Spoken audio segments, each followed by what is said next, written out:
ជាសេចក្តីរាយការណ៍របស់សារព័ត៌មានបាងកកប៉ុស្តិ៍មកខ្ញុំជឿថាប្រិមិត្តមួយចំនួនមិនចង់ឮអ្វីដែលសារព័ត៌មានថៃរាយការណ៍នោះទេក៏ប៉ុន្តែ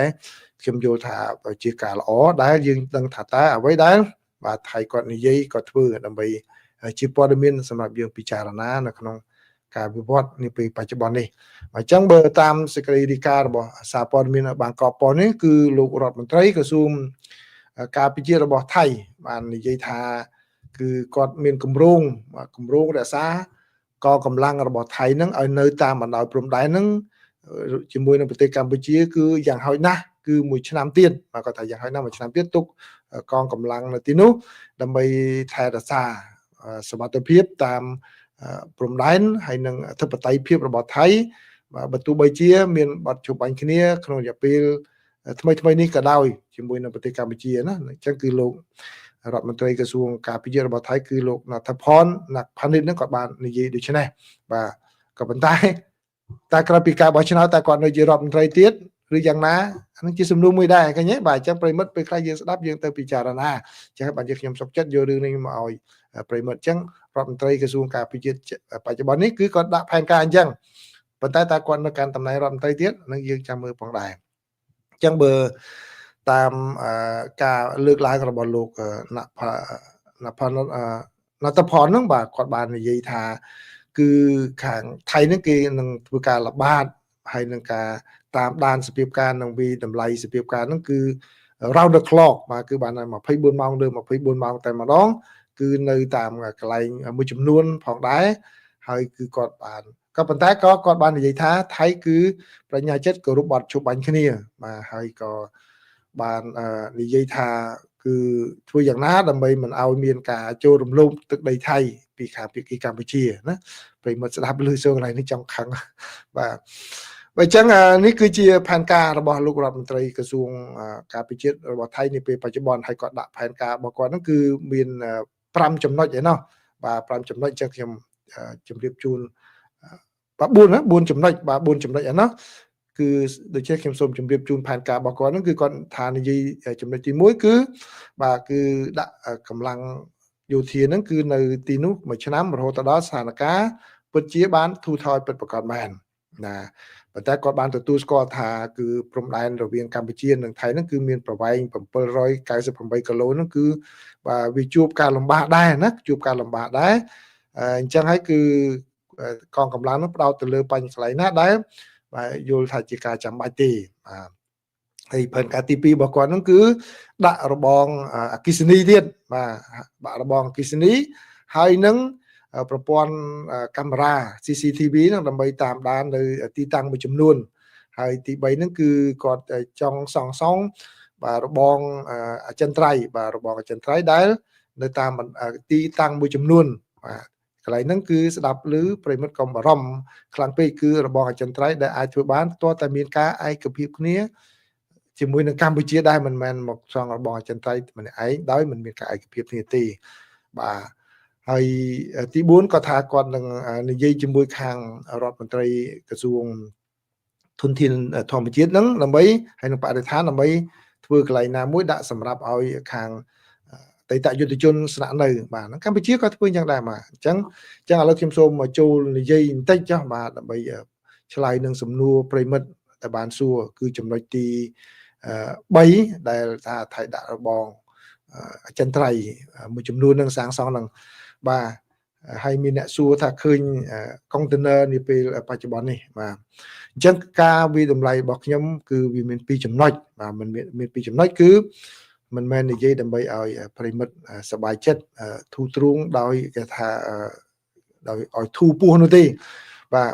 គឺបើទោះបីជាគាត់ដាក់ផែនការបែបហ្នឹងក៏ដោយប៉ុន្តែរបងអចិន្ត្រៃយ៍បាទរបងអចិន្ត្រៃយ៍តលតែមានការឯកភាពគ្នារវាងកម្ពុជាហើយនិងថៃហ្នឹងជាក្បួនជាខ្នាតជាការអនុវត្តស្តង់ដារតែម្ដងបាទក្នុងពេលកន្លងមកគឺមានការអនុវត្តអញ្ចឹងដូច្នេះការដែលគាត់និយាយនេះគឺនៅតំបន់មួយចំនួនទេណាអញ្ចឹងមួយចំនួនគឺកន្លែងណាដែលមានការឯកភាពគ្នាបាទបើមិនអញ្ចឹងទេមិនបានទេនឹងទី1ទី2គឺប្រិមិត្តនៅតែបារម្ភពីកុងតឺន័រហើយនឹងរបងលក់បន្លាបាទខ្ញុំឃើញរឿងនឹងយូរហើយប៉ុន្តែខ្ញុំមិននិយាយអីច្រើន ហើយក៏ខ្ញុំបានផ្ទៀងផ្ទាត់ជាមួយនឹងអ្នកជំនាញខាងយោធាមួយចំនួនផងដែរគឺការដាក់នេះបាទមិនមែនជារឿងធ្វើជារបងអចិន្ត្រៃយ៍ទេបាទបើតាមមើលក្បួនដាក់ហ្នឹងគឺជាការមួយដាក់ដើម្បីគេហៅថាការពារកងទ័ពរបស់គេហ្នឹងកងទ័ពរបស់គេដែលមកឈរកន្លែងហ្នឹងដើម្បីការពារសុវត្ថិភាពរបស់គេហ្នឹងបាទហ្នឹងគឺក្បួនគេដាក់អញ្ចឹងប៉ុន្តែគេដាក់ប្រហោះច្រើនមកដើម្បីជាការវិបហាទៅលើស្មារតីរបស់ប្រជាពលរដ្ឋកម្ពុជាក៏ដូចជាទៅលើផ្សព្វផ្សាយអួតអាងទៅខាងភាគីថៃដែរបាទមិនរបងអចិន្ត្រៃយ៍មិនមែនរបងបែបនេះទេបាទគឺជារបងនៃការឈរជើងរបស់កងទ័ពដើម្បីគេថាសុវត្ថិភាពកងទ័ពរបស់គេហ្នឹងវាលក្ខណៈច្រើនអញ្ចឹងច្រើនជាងបាទมันអាចនៅបិទសូម្បីតែច្រកឆ្លងកាត់ក៏มันអាចនៅបិទជារៀងរហូតយ៉ាងដែរបាទអញ្ចឹងណាបាទអញ្ចឹងដូច្នេះសម្រាប់ខ្ញុំមើលឃើញអញ្ចឹងតាំងពីដើមមកប៉ុន្តែដោយសារប្រិមិត្តគាត់មានបដកម្មច្រើនពេកមានអ្នកដែលចាប់ផ្ដើមបំភ័យច្រើនពេកខ្ញុំមិនទាន់និយាយដើម្បីកុំឲ្យប្រឆាំងប្រទាំងប្រទើទៅវាខុសរឿងបាទហើយចំណុចទី1របស់លោករដ្ឋមន្ត្រីការពារជាតិរបស់ថៃដែលគាត់និយាយថាគាត់ដាក់ទ័ពមួយឆ្នាំនៅនឹងបាទដល់រាប់ណាមិនចូលដីកម្ពុជាដាក់ទៅនៅតាមយោបល់ខ្ញុំណារកលុយឯណាទៅចិញ្ចឹមទ័ពនៅតាមទល់ដែនហ្នឹងក៏ជើញទៅបាទពីព្រោះអីបាទទាហានចេញពីប្រទីមានការទៅរបបបើកអីច្រើនស្នាក់នៅអីសពបែបយ៉ាងទាំងអស់បាទបើថាតដាក់ 100000 នាក់មកបាទចិញ្ចឹមតប 100000 នាក់មួយឆ្នាំហ្នឹងមិនតិចទេមួយខែមិនតិចទេណាប្រាក់ខែប្រាក់បេសកកម្មរបបអាហាររបបអីហ្នឹងកន្លែងរស់នៅអីហ្នឹងបាទចិញ្ចឹមតបមួយឆ្នាំឈរជើងចោលនៅតាមព្រំដែនហ្នឹងបាទអាហ្នឹងរឿងមិនជារឿងស្រួលទេអញ្ចឹងបានប្រិមិត្តមួយចំនួនដែលគាត់ឃើញតែវត្តមានគាត់ភ្លេចនឹកឃើញថាទាហានក៏ត្រូវការទទួលទានដែរបាទទាហានត្រូវការប្រើប្រាស់ដែរបាទអញ្ចឹងទៅយកទាហានឈរជើងនៅប្រទី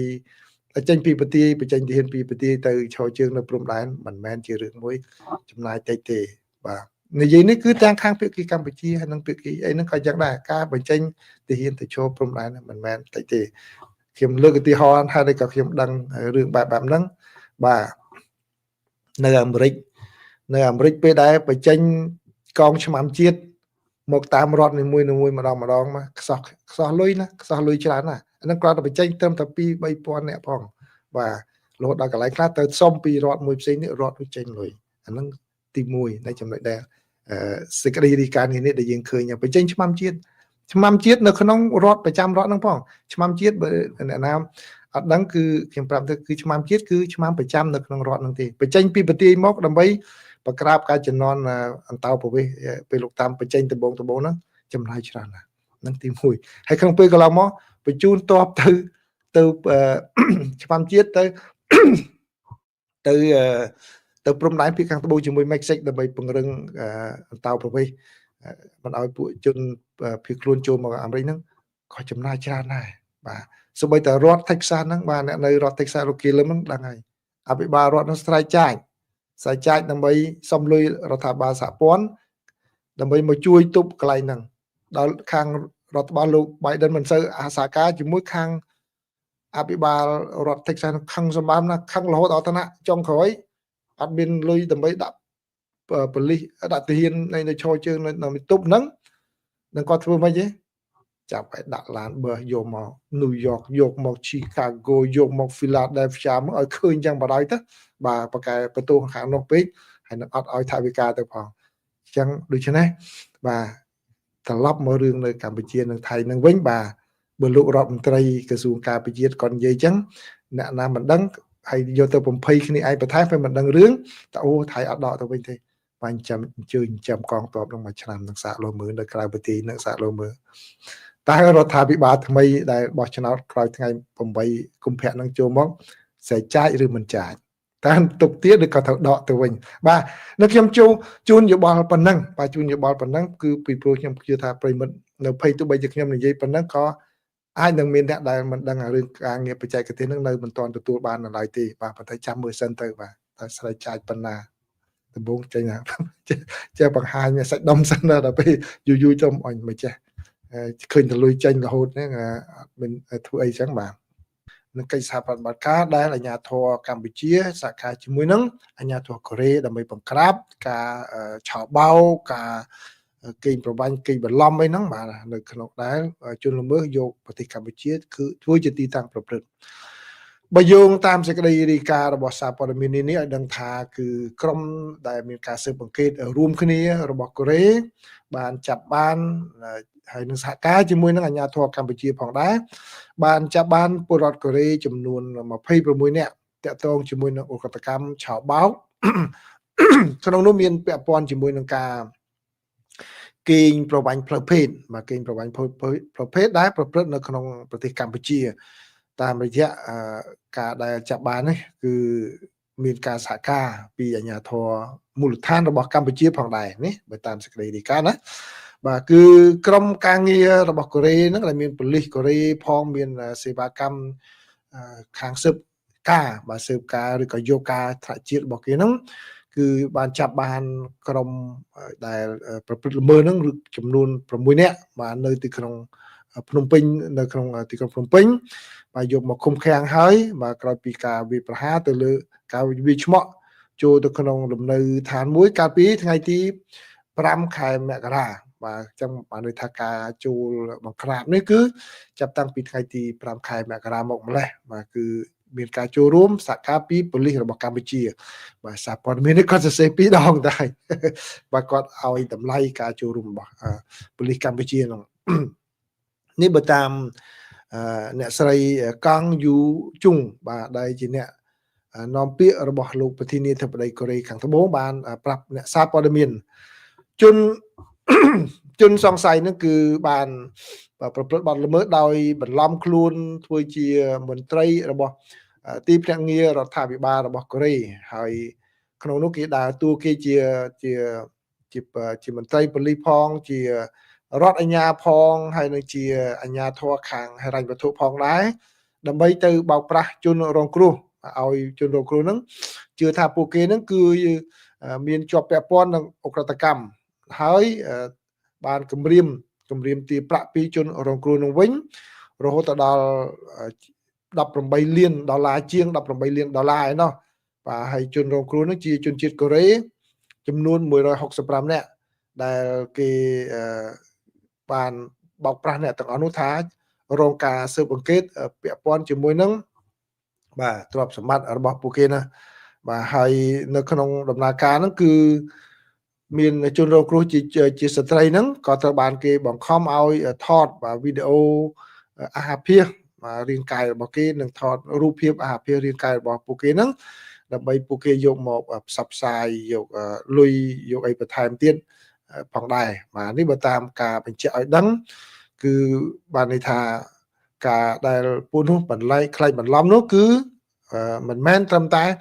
បោកប្រាស់លុយកាក់ប៉ុណ្ណោះទេបាទគឺជាការមួយដែលកេងប្រវ័ញ្ចបាទទៅលើរាងកាយហើយនិងស្មារតីរបស់ជនរងគ្រោះផងដែរជួនកាលថតរូបហើយបាទយកគម្រាមកំហែងមិនឲ្យប្តឹងមិនឲ្យតវ៉ាបើសិនជាប្តឹងតវ៉ាគឺគេនឹងបញ្ចេញរូបភាពនោះឲ្យខ្មាស់គេអីជាដើមអញ្ចឹងហើយជនរងគ្រោះមួយចំនួនគឺមិនហ៊ានតវ៉ានោះទេបើតាមអ្នកស្រីកាងគាត់បានបញ្ជាក់ថាផលប៉ះពាល់គឺមានយ៉ាងធ្ងន់ធ្ងរទៅលើជនរងគ្រោះរបស់កូរ៉េទាំងអស់នោះបាទអញ្ចឹងក្រុមការងាររបស់កូរ៉េហ្នឹងគឺបានស៊ើបអង្កេតករណីហ្នឹងហើយបានបញ្ជាក់ថាពួកគេនឹងផ្ទៀងផ្ទាត់អត្តសញ្ញាណជនសង្ស័យទាំងអស់នោះដើម្បីបាទយកទៅកាត់ទោសនៅក្នុងប្រទេសកូរ៉េបាទនេះគឺជាការវិវត្តមួយដែលខាងសារព័ត៌មានអន្តរជាតិនានាបានរាយការណ៍ហើយពីក្នុងប្រទេសកម្ពុជាវិញសារព័ត៌មាននៅក្នុងប្រទេសកម្ពុជាក៏បានរាយការណ៍អំពីប្រតិបត្តិការវិតម្លៃរបស់ខាងអគ្គនាយកដ្ឋានអន្តោប្រវេសន៍របស់កម្ពុជាហ្នឹងគឺបានរាយការណ៍ដឹងថាក្នុងឆ្នាំ2025កន្លងមកហ្នឹងគឺខាងអាជ្ញាធរបានចាប់បានជនបរទេសហ្នឹងគឺចំនួនបាទធ្វើការចាប់ខ្លួនហ្នឹងគឺចំនួន13557ករណីបាទជនទៅលើជនបរទេសដែលមកពីប្រទេសចំនួន66ឯណោះដែលចូលមកប្រព្រឹត្តបទល្មើសនានានៅក្នុងប្រទេសកម្ពុជាបាទអញ្ចឹងគឺបានន័យថាទំហំនៃការដែលពួកទាំងអស់នោះយកប្រទេសកម្ពុជាយើងបាទធ្វើជា កន្លែងប្រព្រឹត្តបទល្មើសនោះគឺច្រើនដែរណាដែលអាជ្ញាធរឡើងវិលមកដែរបាទក្នុងអំឡុងពេលហ្នឹងគឺមានការបញ្ជូនចេញបាទបញ្ជូនចេញផងដែរនៅអ្នកដែលបានប្រព្រឹត្តល្មើសហ្នឹងអញ្ចឹងបើជាសរុបទៅសម្រាប់ឆ្នាំ2025ហ្នឹងគឺការចាប់អ្នកទាំងអស់នោះគឺកើនឡើងរហូតដល់ 56% បាទអញ្ចឹងអាជ្ញាធរកម្ពុជាបានធៀបទៅនឹងឆ្នាំ2024ក្នុងពេលកន្លងមកគឺមានតែចំនួន7705ដែលជាការមួយមិនច្រើនក៏ប៉ុន្តែបាទតិចជាងឆ្នាំ2025បាទនេះបើតាមការដែលឲ្យដឹងឲ្យអ្នកដែលមកប្រព្រឹត្តហ្នឹងគឺមានជនជាតិ66ហ្នឹងគឺមានច្រើនពិសេសគឺជនជាតិចិនបាទជនជាតិចិនច្រើនជាងគេគឺមានរហូតដល់1795អ្នកឯណោះបាទពាក់ព័ន្ធជាមួយនឹងបទល្មើសអូក្រិដ្ឋបាទអញ្ចឹងខាងអាជ្ញាធរក៏ចាប់បានឲ្យបញ្ជូនចេញហើយក៏មានជនជាតិវៀតណាមបាទជនជាតិវៀតណាមផងដែរបាទមានជនជាតិវៀតណាមក៏មាននៅក្នុងនោះផងដែរហើយជនជាតិឥណ្ឌូនេស៊ីប៉ាគីស្ថានមានថៃបាទថៃរហូតដល់534នាក់មានជនជាតិចិនតៃវ៉ាន់383នាក់ហើយក៏មានឥណ្ឌាហ្នឹងមានភូមាមានបង់ក្លាដេសហ្វីលីពីនកូរ៉េខាងត្បូងហើយនិងម៉ាឡេស៊ីបាទក៏អាជ្ញាធរកម្ពុជាចាប់បានផងដែរពាក់ព័ន្ធជាមួយនឹងបទល្មើសនានាចឹងព័ត៌មានទី3ណាព័ត៌មានទី3គឺតកតងជាមួយនឹងសូមធ្វើបច្ចុប្បន្នភាពជូនរឿងនៅខាង Philadelphia បាទដែលមាននៅអង់គ្លេសនៅប្រាប់ពាក្យថាជាជនអន្តោប្រវេសន៍ណាជនអន្តោប្រវេសន៍កម្ពុជាដែលស្លាប់នៅក្នុងមន្ទីរឃុំឃាំងរបស់ប៉ូលីសអន្តោប្រវេសន៍ ICE បាទសេចក្តីរាយការណ៍ម្សិលមិញមិនសូវមានព័ត៌មានលម្អិតគឺខ្ញុំស្មានតែអ្នកដែលស្លាប់ហ្នឹងគាត់ទៅមកថ្មីបាទគាត់មកយូរហើយបាទលោកប៉ារ៉ាឌីបាទប៉ារ៉ាឌីហ្នឹងបាទដែលគាត់បានស្លាប់នៅក្នុងមន្ទីរពេទ្យប៉ុន្តែក្រោមការឃុំឃាំងរបស់ប៉ូលីសអន្តោប្រវេសន៍ឯដែលយកគាត់ទៅហ្នឹងបាទអញ្ចឹងខ្ញុំសូមជូនបច្ចុប្បន្នភាពបន្ថែមទៀតរឿងហ្នឹងបាទគឺលោកប៉ារ៉ាឌីហ្នឹងបាទគាត់ជាជនភៀសខ្លួនមកពីប្រទេសកម្ពុជាគាត់បានមកដល់សហរដ្ឋអាមេរិកតាំងពីគាត់អាយុ2ឆ្នាំបាទ2ឆ្នាំហើយឥឡូវនេះគាត់អាយុ46បាទចាំមកគាត់មក40ឆ្នាំជាងហើយបាទគឺគាត់នៅនឹងគឺនៅតែមិនអាចចូលសញ្ជាតិបានអញ្ចឹងគឺគាត់នឹងត្រូវបានគេចាប់ខ្លួនបាទចាប់ខ្លួនប៉ូលីសចាប់ខ្លួននឹងកាលពីបាទថ្ងៃគៀសប្តាហ៍មុនណាបាទនៅផ្ទះរបស់គាត់នៅរដ្ឋ Pennsylvania មក Philadelphia ហ្នឹងបាទដោយសារអីដោយសារដើម្បីយកទៅគាត់ក្នុងពេលកន្លងមកគេបានឲ្យដឹងថាគាត់ទទួលការព្យាបាលផ្ដាច់ថ្នាំញៀនបាទផ្ដាច់ថ្នាំញៀនបាទទៅតាមការបញ្ជាក់របស់ខាងប៉ូលីសអន្តោប្រវេសន៍ហ្នឹងហើយបាទសូមរំលឹកឡើងវិញគឺគាត់ពេលហ្នឹងគឺដល់ថ្ងៃពុធឡើងគឺគាត់អត់ដឹងខ្លួនមកអត់ដឹងខ្លួននៅក្នុងមន្ទីរឃុំឃាំងនេះបើយោងតាមប៉ូលីសអន្តោប្រវេសន៍ទៅណាបាទប៉ូលីសអន្តោប្រវេសន៍គាត់ថាអត់ដឹងខ្លួនទេនៅ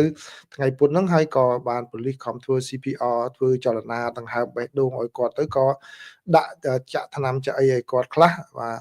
ដើម្បីយកទៅមន្ទីរពេទ្យបាទយកទៅមន្ទីរពេទ្យហើយគាត់ក៏ក្រោយមកក៏បានស្លាប់នៅក្នុងមន្ទីរពេទ្យតែម្ដងបាទនៅកាលពីថ្ងៃសុក្របាទអញ្ចឹងនេះគឺជាដំណើររឿងដែលខ្ញុំបានជម្រាបជូនមកសិនមិញឥឡូវនេះគឺខាងអង្គការមួយដែលហៅថា Shutdown Detention Campaign ក្រុមយុទ្ធនាការឲ្យបិទមន្ទីរឃុំឃាំងហ្នឹងបាននិយាយថាគឺពួកគេបាទយល់ថានេះគឺជាការ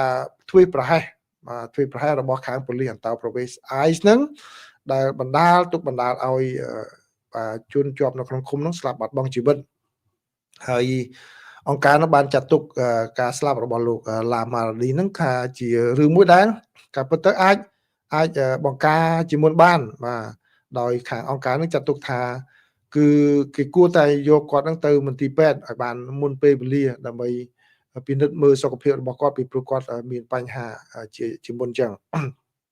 ហើយបាទលោកប៉ារ៉ាឌីហ្នឹងគឺបាទជាអ្នកដែលមានលំនៅអចិន្ត្រៃយ៍រស់នៅសហរដ្ឋអាមេរិកបាទចាប់តាំងពីឆ្នាំ1981ពេលដែលគាត់មកដល់បាទគាត់មកដល់អាមេរិកតាំងឆ្នាំ1981តែម្ដងបាទហើយប៉ុន្តែគេដក បាទគេដកឋានៈជាជនដែលរស់នៅចិនត្រៃហ្នឹងវិញដោយសារតែគាត់មានជាប់ពាក់ព័ន្ធជាមួយនឹងបាទរឿងរ៉ាវប្រព្រឹត្តបទល្មើសអីជាច្រើនបាទប៉ូលីសជាច្រើនហើយគឺមានរឿងរ៉ាវជាប់នៅក្នុងការប្រព្រឹត្តបទល្មើសហ្នឹងតាំងឆ្នាំ1994ដល់ឆ្នាំ2022បាទចឹង81គាត់មកដល់សហរដ្ឋអាមេរិកហ្នឹងអាយុ2ឆ្នាំចឹងមក94ហ្នឹងគាត់អាយុបាទនៅក្មេងមែនតើបាទនៅ teenager បាទនៅយុវជនបាទយុវជនហើយបាទក្នុងនោះគឺបទល្មើសរបស់គាត់នឹងគឺមានតកតលនឹងការវាយតប់គ្នាមានការប្លន់មានបាទមានអាវុធមានធម្មញៀនអីជាដើមបាទអញ្ចឹងដូច្នេះគាត់មានជាប់ច្រើនអញ្ចឹងហើយបានជាគាត់មិនបានទាំងឋានៈជាជនភៀសខ្លួនឋានៈជា green card ផងគេដកឋានៈដកយកទៅវិញហើយអញ្ចឹងគាត់មិនអាចចូលសញ្ជាតិបានបាទគាត់នៅក្មេងណាបាទអញ្ចឹងហើយបានខ្ញុំបើកវងកញ្ចក់បន្តិចបានខ្ញុំនិយាយប្រាប់ហើយប្រាប់ទៀតប្រិមិត្តមួយចំនួនដែលទើបតែមកសហរដ្ឋអាមេរិកអីហ្នឹងថ្មីហ្នឹងគាត់បានជន់ដីសហរដ្ឋអាមេរិកគាត់មានសេរីភាពនោះគាត់ចាប់ផ្ដើមនិយាយវាប្រហារអ្នកនោះវាប្រហារអ្នកនេះធ្វើសកម្មភាពមួយចំនួនបាទខ្ញុំបរទៀតបាទប្រយ័ត្នប្រយែងបន្តិចបាទកុំឲ្យមានរឿងរ៉ាវកើតមានឡើងបាទជួនកាលសេរីភាពយើងមាននៅក្នុងក្រមច្បាប់ដែរបាទយើងវាប្រហារអ្នកនេះអ្នកនោះអញ្ចឹងបាទដូចគេមិនអានោះវាការបញ្ចេញមតិមិនអីទេណាប៉ុន្តែបើយើងឈានរហូតដល់ថ្នាក់ប្រព្រឹត្តបទល្មើសព្រំប្រទានអាហ្នឹងគឺអត់បានទេដូចជារឿងថ្ងៃមុននោះវាឈាននឹងទៅដល់រឿងព្រំប្រទានហើយណាបាទបើតាមគេថាអង្គហេតុដែលកើតឡើងមានឡើងណាបាទយ៉ាងប្រយ័ត្នមែនទែនរឿងអីក៏ដោយកុំឲ្យមានទៅជារឿងព្រំប្រទានប្តឹងផ្ដាល់គ្នានៅក្នុងសហគមន៍យើងអត់ល្អទេដូចជាករណីនេះវាខុសពីអ្វីដែលកើតឡើងពេលបច្ចុប្បន្ននេះបន្តិចប៉ុន្តែខ្ញុំក៏ជាការរំលឹកទៅដល់ប្រិយមិត្តទាំងអស់គ្នាកុំឲ្យមានរឿងកើតឡើងអញ្ចឹងគឺមានការតវ៉ាច្រើនតែតវ៉ាច្រើនដោយអង្គការដែលទាមទារឲ្យបិទខាងមជ្ឈមណ្ឌលឃុំឃាំងហ្នឹងគាត់ថាគឺជារឿងមួយដែលអយុត្តិធម៌ណាស់បាទដោយសារតែគាត់ហ្នឹងគឺមានជាប់ប្រើប្រាស់គ្រឿងញៀនដោយសារតែមានពេលហ្នឹងមានបាត់បង់សមាជិកក្រុមគ្រួសាររបស់គាត់បាទច្រើនហើយគាត់ហ្នឹងគឺចុងក្រោយនេះគឺគាត់បានកែខ្លួនបានល្អជាច្រើនបាទដែលសូម្បីតែក្មួយគាត់នឹងគោរពគាត់ដូចជាឪពុកអញ្ចឹងបាទអញ្ចឹងនេះបើតាមសេចក្តីថ្លែងការណ៍របស់ខាងអង្គការ Shutdown Detention Campaign បាននិយាយបាទអញ្ចឹងគឺជាបច្ចុប្បន្នភាពព័ត៌មានដែលខ្ញុំរាយការណ៍ជូនតាក់ទងជាមួយនឹងបាទជនអន្តោប្រវេសន៍កម្ពុជាដែលបានស្លាប់នៅក្នុងការឃុំឃាំងរបស់ប៉ូលីសអន្តោប្រវេសន៍ ICE បាទពីព្រោះខ្ញុំមិនសូវដូចខ្ញុំនិយាយពីខាងដើមអញ្ចឹងមិនសូវមិនខ្ញុំយកព័ត៌មានភ្លាមខ្ញុំស្មានតែអ្នកទៅមកនេះហើយគាត់ប្រព្រឹត្តរស់នៅហួសកដាស់ស្នាមគេចាប់យកទៅឃុំឃាំងនៅប៉ូលីសអន្តោប្រវេសន៍ការពិតគាត់មកតាំងពី81ឯណោះហើយគាត់មានរឿងរ៉ាវច្រើនមិនអាចចូលសញ្ជាតិបានអញ្ចឹងគឺបាទចំណុចទី1ទៀតផងដែរដែលខ្ញុំជម្រាបជូនគឺប្រិមិត្តដែលទៅមកថ្មីឬក៏អ្នកដែលមិនដឹងពីរឿងសហរដ្ឋអាមេរិកនេះគឺអ្នកដែលចូលមកប្រទេសអាមេរិកនេះតាំងពីទង់8ផ្លាយណា8ផ្លាយមួយចំនួនគាត់អត់បានដឹងពីច្បាប់របស់សហរដ្ឋអាមេរិកទេបាទពេលដែលគាត់មកដល់ហ្នឹងគេឲ្យឋានៈជនភៀសខ្លួនហើយគេឲ្យជាអ្នករស់នៅអចិន្ត្រៃយ៍ហ្នឹងគាត់ស្មានថានឹងគ្រប់ហើយបាទគ្រប់ហើយក៏អត់មានទៅសុំសញ្ជាតិអីទៀតទេបាទគាត់ខ្ជិលបាទមិនថាខ្ជិលទេតែគាត់អត់មានពេលទៅរៀនដើម្បីចូលសញ្ជាតិនឹងផងហើយគាត់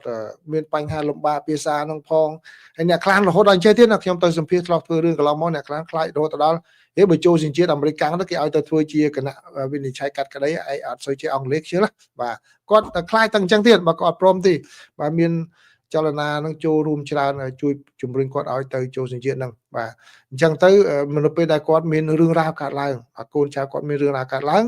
ពេលហ្នឹងអត់មានការការពារតាមផ្លូវច្បាប់ជាពលរដ្ឋអាមេរិកកាំងទេអញ្ចឹងទៅគាត់ទៅបានគេបញ្ជូនទៅវិញអ្នកដែលបញ្ជូនទៅវិញក្នុងពេលកន្លងមកនោះដោយសារតែគាត់ប្រព្រឹត្តបទល្មើសនោះនៅក្នុងពេលដែលគាត់មិនទាន់បានជាពលរដ្ឋអាមេរិកកាំងបាទអញ្ចឹងទោះបីជាគាត់ជាប់ពន្ធនាគារចប់ហើយក៏ដោយក៏គេទៅបញ្ជូនទៅវិញទៅតាមកិច្ចព្រមព្រៀងដែលកម្ពុជាបានចុះជាមួយនឹងសហរដ្ឋអាមេរិកក្នុងពេលកន្លងមកបាទនេះគឺព័ត៌មានបច្ចុប្បន្នភាពតាក់ទងជាមួយនឹងជនគេប្រាប់ពីជនភៀសខ្លួនបាទអញ្ចឹងគាត់នៅតែឋានៈជាជនភៀសខ្លួនអញ្ចឹងតាំងពីឆ្នាំ81មកបាទអញ្ចឹងចុងក្រោយម្ដងហើយម្ដងទៀតណាបាទខ្មែរយើងដែលទៅមកថ្មីនេះក៏ដោយធ្វើអីកុំផ្ដេសផ្ដាសសោះ បាទគោរពច្បាប់គោរពអីហ្នឹងបាទសេរីភាពវាសេរីភាពប៉ុន្តែក្នុងការបញ្ចេញមតិបានហើយបាទប៉ុន្តែកំណត់ដល់ថ្នាក់ទៅជារឿងព្រមមិនទាន់បាទឥឡូវនេះព័ត៌មានទី4នេះគឺតាក់ទងជាមួយនឹងប្រទេសភូមាបាទសូមជូនខ្លីតែម្ដងទៅបាទយប់ដែរហើយនៅកម្ពុជាហ្នឹងគឺបាទឥឡូវនេះតុលាការបើយោងតាមសេចក្តីរាយការណ៍របស់ទូរទស្សន៍ ABC News បានឲ្យដឹងថាគឺតុលាការយុត្តិធម៌អន្តរជាតិ ICJ ហ្នឹងឥឡូវហ្នឹងបាទកំពុងតែបើកដំណើរការហើយតាក់ទងជាមួយនឹងការចោទប្រកាន់ប្រទេសភូមាចំពោះការសម្លាប់ប្រល័យពូជសាសន៍ប្រឆាំងនឹងជនជាតិភាគតិចរ៉ូហីងយ៉ាបាទនេះគឺបើតាមការឲ្យដឹងគឺការបើកសវនកម្មហ្នឹងគឺនៅថ្ងៃច័ន្ទនេះបាទនៅថ្ងៃច័ន្ទនេះគឺសំណុំរឿងនេះបាទវែងអន្លាយមកហើយបាទគឺខាងពេលដំបូងហ្នឹងគឺប្រទេសហ្គាំបៀបាទហ្គាំបៀនេះជាអ្នកដាក់ពាក្យបណ្ដឹងទៅ ICJ ហ្នឹងគឺនៅឆ្នាំ2019ដែលចោទថាប្រតិបត្តិការយោធារបស់យោធាភូមានៅឆ្នាំ2017ហ្នឹងគឺជាការរំលោភទៅលើអនុសញ្ញាស្តីពីការប្រឆាំងនឹងអំពើប្រល័យពូជសាសន៍ឆ្នាំ1948បាទអញ្ចឹងទៅគឺឥឡូវនេះសំណុំរឿងនេះយកមកកាត់ហើយអញ្ចឹងគឺខាងតុលាការគាត់បានទុកពេលយូរដែរណាបាទយូរដែរនៅក្នុងពេលកន្លងមកគឺអ្នកស្រីអុងសានស៊ូជីគាត់ធ្លាប់ឡើងទៅការពារដែរថាមិនមានការសម្លាប់មានការបល័យពូជសាសន៍ទេនៅក្នុងប្រទេសភូមានោះបាទពេលដែលលោកស្រីនៅជាប្រមុខដឹកនាំរដ្ឋនៅឡើយណាពេលហ្នឹងបាទគឺសំណុំរឿងនឹងតាក់ទងជាមួយនឹងការដែលខាងយោធាភូមាបានធ្វើប្រតិបត្តិការប្រឆាំងជាមួយនឹងប្រជាពលរដ្ឋនៅក្នុងរដ្ឋរខាញ់បាទរខាញ់នៅឆ្នាំ2017ហ្នឹងគឺមានការវាយប្រហារទៅលើក្រុមបះបោហ្នឹងហើយពេលហ្នឹងគឺបាទមិនត្រឹមតែវាយប្រហារលើក្រុមបះបោទេទាហានភូមាដែលចូលទៅដល់ភូមិហ្នឹងគឺបាទមានការសម្លាប់មនុស្សច្រើនមានការរំលោភស្ត្រីបាទដុតផ្ទះសម្បែងប្រជាពលរដ្ឋធ្វើឲ្យប្រជាពលរដ្ឋជនជាតិរ៉ូហីងយ៉ានោះគាត់កាន់សាសនាអ៊ីស្លាមប្រមាណជា7សែននាក់បានភៀសខ្លួនទៅក្នុងប្រទេសបង់ក្លាដេសពេលហ្នឹងបាទឥឡូវនេះដោយសារតែការធ្វើទុកបុកម្នេញនៅតែបន្តហ្នឹងគឺមានជនភៀសខ្លួនហ្នឹងគឺច្រើនបាទរត់ភៀសខ្លួនប្រមាណជា1លាន2សែននាក់ហើយបាទបានរត់ចេញទៅនៅតាមជំរំនៅតាមបណ្ដោយព្រំដែនជាមួយនឹងប្រទេសបង់ក្លាដេសហ្នឹងដែលជាកន្លែងមួយដែលមិនមានអនាម័យល្អធ្វើឲ្យប៉ះពាល់សុខភាពរបស់ពួកគាត់ផងដែរអញ្ចឹងហើយតុលាការត្រូវតែដោះស្រាយបញ្ហាទាំងអស់នេះបាទនេះគឺជាការវិវត្តនៅក្នុងប្រទេសភូមាអញ្ចឹងអ្វីដែលយើងបានរៀនសូត្រពីសំណុំរឿងនេះគឺបាទប្តឹងតាំងពីឆ្នាំ2019ឆ្នាំ2026ទើបតែបានយកមកកាត់ក្តីអញ្ចឹងគឺសំណុំរឿងនៅតុលាការអន្តរជាតិបែបនេះគឺចំណាយពេលយូរហើយមានដំណើរការនីតិវិធីនឹងយូរផងដែរដែលទាមទារឲ្យមានការប្តឹងផ្តល់ទៅនឹងដោយរដ្ឋជាភាគីបាទរដ្ឋជាភាគីបានអាចប្តឹងបាទអញ្ចឹងបានន័យថាមិនចាំបាច់តែរដ្ឋភូមាខ្លួនឯងនឹងទេអ្នកប្តឹងគឺប្រទេសផ្សេងគាត់អាចចេញមកប្តឹងជំនួសបានបើសិនជាគាត់មានហេតុផលសមស្របប៉ុន្តែអ្នកដែលប្តឹងទៅ ICJ បានមានតែបាទរដ្ឋជាសមាជិករបស់ ICJ នឹងទេបាទនេះជាព័ត៌មានទី4បាទព័ត៌មានទី5បាទចាប់ពីថ្ងៃនេះទៅរហូតដល់ការបោះឆ្នោតនៅក្នុងប្រទេសថៃគឺខ្ញុំនឹងធ្វើបច្ចុប្បន្នភាពតទៅនឹងរឿងនយោបាយនៅក្នុងប្រទេសថៃដើម្បីឲ្យប្រិយមិត្តបានដឹងផងដែរបាទថាពីព្រោះតើការវិវត្តយ៉ាងម៉េចចឹងឥឡូវនេះគឺព័ត៌មានទី1តទៅនឹងរឿងការបោះឆ្នោតនៅក្នុងប្រទេសថៃនេះគឺជាសេចក្តីរាយការណ៍របស់ទីភ្នាក់ងារសារព័ត៌មាន Reuters បាទ Reuters ក៏បានរាយការណ៍ដោយផ្អែកទៅលើការស្ទង់មតិគឺបើតាមសេចក្តីរាយការណ៍របស់ទីភ្នាក់ងារសារព័ត៌មាន Reuters គឺឲ្យដឹងថាគណៈបកប្រជាជនថៃដែលជាគណៈបកប្រឆាំងហើយប្រកាន់នយោបាយថាចម្រើននិយមបាទសេរីនិយមហ្នឹងហើយនឹងមេដឹកនាំរបស់គណៈបកហ្នឹងគឺជាបេក្ខជនដែលអ្នកបោះឆ្នោតថៃបាទពេញនិយមគ្រប់តច្រើនជាងគេសម្រាប់ការបោះឆ្នោតរបស់ថៃនៅក្នុងខែកុម្ភៈថ្ងៃទី8ខាងមុខនេះបើយោងតាមការសុំមតិ2ដែលបានបង្ហាញឲ្យដឹងនៅថ្ងៃច័ន្ទនេះបាទថ្ងៃអាទិត្យកន្លងមកគឺជាការសុំមតិថ្មីចុងក្រោយដើម្បីឲ្យដឹងអញ្ចឹងដូច្នេះវាជារឿងមួយដែលជាការប្រឈមមួយផងដែរចំពោះលោកអនុทิនឆាន់វីរគុលដែលជានាយករដ្ឋមន្ត្រីនៅពេលបច្ចុប្បន្ន ក្នុងការដែលគាត់ខិតខំប្រឹងប្រែងដើម្បីបន្តការដំណើរបន្ថែមទៀតហើយការបោះឆ្នោតនេះគឺបើយោងតាមការស្ទង់មតិហ្នឹងគឺមានគណៈបកដែលចូលរួមប្រកួតនឹងដែលលេចធ្លោហ្នឹងគឺមានគណៈបកប្រជាជនបាទគណៈបកប្រជាជន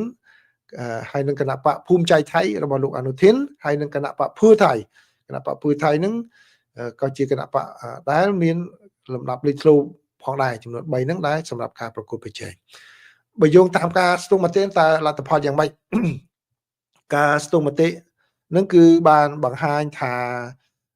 ប្រជាពលរដ្ឋប្រមាណជា 34.2 បាទ 34% គឺគាំទ្រគណៈបក People's Party មកគណៈបកប្រជាជនថៃហើយប្រជាពលរដ្ឋ16% មកច្រើនដែរនេះគឺតួលេខថ្មីឃើញមានការកើនឡើងសម្រាប់គណៈបកភូមិใจថៃរបស់លោកអនុทิនគណៈបករបស់លោកអនុทิនគឺឈរនៅលំដាប់លេខ2មានចំនួន 16.2% បាទអញ្ចឹងតួលេខថ្មីគឺឡើងដល់ 16% ណាបាទគណៈពេលដែលគណៈបកភឿថៃរបស់ថៃហ្នឹងគឺមានចំនួន 16% បាទនេះបើយោងតាមការស្ទង់មតិពីថ្ងៃទី6ដល់ថ្ងៃទី9ខែមករាធ្វើដោយវិទ្យាស្ថានសួនដុសិតបាទសួនដុសិតដែរចេញផ្សាយកាលពីថ្ងៃអាទិត្យម្សិលមិញអញ្ចឹងបាទនេះគឺជាលទ្ធផលថ្មីណាដោយឡែកជាលក្ខណៈបុគ្គលវិញគឺមេដឹកនាំគណៈបកប្រឆាំង People's Party ហ្នឹងគឺលោកណត្តភងរួងបញ្ញវុត្ត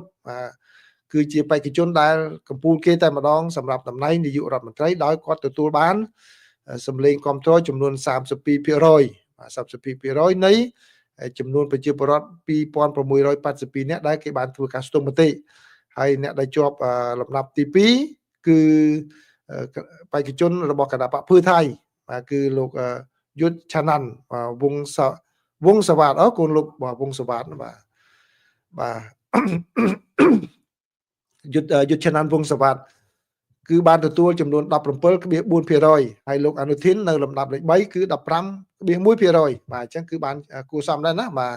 ការលើកមុនប្រហែលថ្ងៃមុននោះការស្ទង់មតិមុនគឺគាត់ធ្លាក់ដល់បាដាលដែរឃើញទេអញ្ចឹងប្រជាប្រិយភាពគាត់ឡើងលឿនយ៉ាងម៉េចបែរជារឿងព្រំដែនហ្នឹងជួយជំរុញច្រើនអញ្ចឹងដូច្នេះគាត់មិនដកថយទេអញ្ចឹងយើងមើលរឿងហ្នឹងមិនយើងដឹងអញ្ចឹងបាទក្នុងចំណោមអ្នកដែលបោះឆ្នោតជនជាតិថៃនៅក្នុងទីក្រុងវ័យក្មេងៗហ្នឹងបាទគឺជាអ្នកដែលគ្រប់គ្រងគណៈបកប្រជាជនហ្នឹងបាទគណៈបកប្រជាជនហ្នឹងដោយក្នុងពេលកន្លងមកគឺឈ្មោះគណៈបករបស់គាត់ហ្នឹងគឺគណៈបក Move Forward ណាបាទអញ្ចឹងនេះគឺជាការវិវត្តថ្មីមួយទៀតហើយដោយឡែកការស្ទង់មតិមួយទៀតបាទការស្ទង់មតិមិញដូចសិនណាបាទលើការស្ទង់មតិមួយទៀតដែលចេញផ្សាយនៅថ្ងៃអាទិត្យនេះដែរគឺការស្ទង់មតិធ្វើឡើងដោយវិទ្យាស្ថាន NIDA ហ្នឹងគឺវិទ្យាស្ថានជាតិ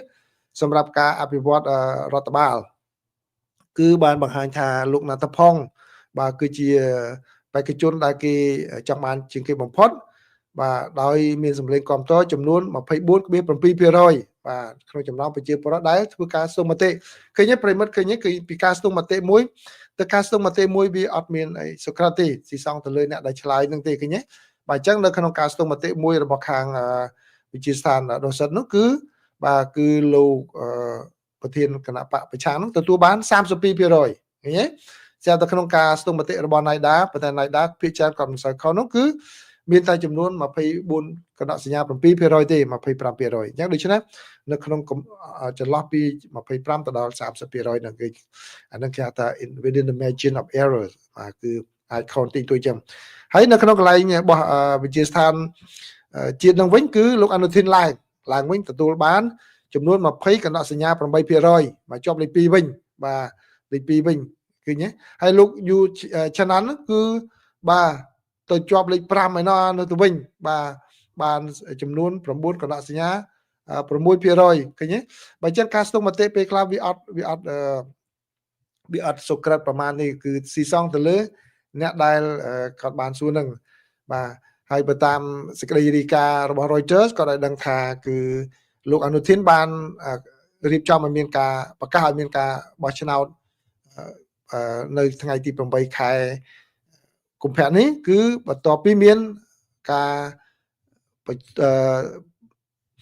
ប្រឈមនឹងការបោះឆ្នោតដកសេចក្តីទុកចិត្តបាទដូច្នេះគាត់ក៏ប្រកាសឲ្យមានការបោះឆ្នោតមុនតែម្ដងទៅដើម្បី ជាវៀងមិនឲ្យមានការដួលរលំរដ្ឋាភិបាលដែលមានសម្លេងភាគតិចរបស់គាត់ហើយកើតឡើងក្នុងពេលដែលយោធាថៃបាទកំពុងតែជាប់ដៃប្រយុទ្ធគ្នាយ៉ាងសាហាវជាមួយនឹងយោធារបស់កម្ពុជាពាក់ព័ន្ធជាមួយនឹងបញ្ហាព្រំដែនបាទចំនួនព្រំដែនអស់រយៈពេល3សប្តាហ៍បាទអញ្ចឹងគឺនេះគឺជាការមួយដែល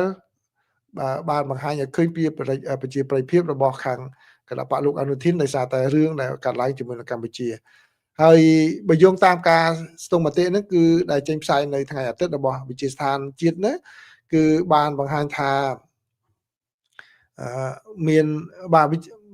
គេបានធ្វើឡើងនៅចន្លោះពីថ្ងៃទី5ទៅដល់ថ្ងៃទី8ខែមករាហើយអ្នកដែលគេយកមកសួរហ្នឹងគឺមានចំនួន2500នាក់បាទហើយដោយឡែកគណៈបកវិញសម្រាប់ការស្ទង់មតិនៅក្នុងការស្ទង់មតិរបស់វិទ្យាស្ថានណៃដាគឺមានប្រជាប្រិយភាពដោយទទួលបាន 30.5% បាទក្នុងគណៈពេលដែរគណៈបកភូមិចៃថៃគឺទទួលបាន22គណៈសញ្ញា 3% អញ្ចឹងបានន័យថានៅក្នុងការស្ទង់របស់វិទ្យាស្ថានណៃដាហ្នឹងគឺគណៈបករបស់លោកអនុทิនហ្នឹងគឺឡើងមកលេខ2បាទក្នុងពេលដែរគណៈបករបស់លោកថាក់ស៊ីនហ្នឹងភឿថៃគឺធ្លាក់មកលំដាប់លេខ3វិញគឺបានចំនួន 15.4% បាទអញ្ចឹងភូមិចៃថៃ 22.3% ភឿថៃ 15.4% បាទអញ្ចឹងឃើញការពីការស្ទង់មតិមួយទៅការស្ទង់មតិមួយគឺមានការខុសគ្នាច្រើនណាបាទដែលក្នុងពេលដែលការស្ទង់មតិរបស់វិទ្យាស្ថានសួនដុសិតហ្នឹងគឺខាងគណៈបករបស់លោកអនុทิនទទួលបានលេខ2ដែរក៏ប៉ុន្តែបានតែ 16% អញ្ចឹងដែលការវិវត្តយ៉ាងណាគឺខ្ញុំនឹងបន្តជម្រាបជូនប្រិយមិត្តទាំងអស់គ្នាដើម្បីឲ្យបានដឹងអំពីបញ្ហាដែលកំពុងកើតមានឡើងបាទអញ្ចឹងនេះគឺសូមចប់ប៉ុណ្ណឹងបាទអញ្ចឹងមិននិយាយមួយទៀតផងដែរតកតងជាមួយនឹងបញ្ហាដែលនៅក្នុងពេលដែលខ្ញុំបានជូនតកតងរឿងថៃហ្នឹងបាទពេលខ្លះមានអ្នកខ្លះសួរខ្ញុំតើវិភាគយ៉ាងម៉េចទៅរឿងយ៉ាងម៉េចបាទខ្ញុំដូចដែលខ្ញុំបានប្រាប់ចឹងខ្ញុំធ្វើនេះគឺដើម្បីជួយជាការលើកទឹកចិត្តរបស់ប្រជាពលរដ្ឋយើងនៅក្នុងប្រទេសកម្ពុជាអំពីរឿងនៃការឡើងប៉ុន្តែខ្ញុំក៏មិនអ្វីខ្លះពេលខ្លះយើងដឹងរឿងច្រើនក៏យើងឬក៏មើលទៅឃើញទៅណាបើតែយើងនិយាយទៅនាំតែមានការភ័យខ្លាចមានការបារម្ភក៏យើងទុកមិននិយាយខ្លះដែរវាអញ្ចឹងណាបាទដើម្បីយើងចង់បានតែ like ចង់បានតែ share ចង់បានតែគេ view ច្រើននិយាយពេលខ្លះយើងអត់បានគិតនៅមានការបារម្ភហ្នឹងក៏ពេលខ្លះមិនតំណងដែរបាទពេលដូចអ្នកសួរខ្ញុំពីរឿងតើមានការប្រយុទ្ធគ្នាអីមិនទៀតបាទខ្ញុំនិយាយផ្សេងទៅបាទពេលខ្លះអ្នកខ្លះ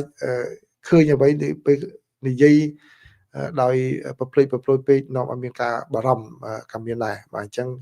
ស្ថានភាពពេលខ្លះបាទយើងទៅទុកពេលខ្លះយើងមិនអាចនិយាយដូចតែខ្ញុំជឿថាអ្វីដែលខ្ញុំនិយាយមានអ្នកស្ដាប់មានអ្នកតាមច្រើនបើខ្ញុំនិយាយទៅពីទៅតាមអ្វីដែលឃើញមកឲ្យនិយាយហួសសភាពការបាទនៅមានការបារម្ភអីហ្នឹងវាជ្រុលពេកក៏អត់មិនជារឿងមួយល្អដែរបាទអញ្ចឹងខ្ញុំក៏ប៉ុន្តែខ្ញុំក៏មិនជៀសវាងមិនកិច្ចឃើញរឿងអញ្ចឹងហើយមិននិយាយដែរពេលខ្លះយើងទៅនិយាយទៅតាមការវិវត្តជាក់ស្ដែងដើម្បីឲ្យប្រិយមិត្តបានដឹងរឿងពិតផងដែរបាទអញ្ចឹងដូច្នេះរឿងល្អប៉ុណ្ណាអាក្រក់ប៉ុណ្ណាទទួលបានប៉ុណ្ណាអីប៉ុណ្ណាដូចដែលខ្ញុំបាននិយាយក្នុងពេលកន្លងមកការដែលប្រិយមិត្តចូលមកស្ដាប់នោះគឺខ្ញុំអរគុណណាស់ទៅហើយទោះបីហើយខ្ញុំមិនឥឡូវនេះកំពុងមើល live ហ្នឹងគឺ800អ្នកជាងហ្នឹងខ្ញុំមិនរំពឹងហើយនឹងអ្នកមើលក្រោយហ្នឹងរាប់ពាន់ម៉ឺនអ្នកទៀតហ្នឹងគឺខ្ញុំមិនរំពឹងថាឲ្យគ្រប់គ្រងយល់ស្របជាមួយនឹងខ្ញុំនិយាយហ្នឹង 100% ទេបាទក៏ប៉ុន្តែការបានចូលមកស្ដាប់ជារឿងមួយខ្ញុំអរគុណទៅហើយបាទអញ្ចឹងសូមអរគុណណាបាទសូមអរគុណថ្ងៃនេះវិញណាបាទសូមជម្រាបលា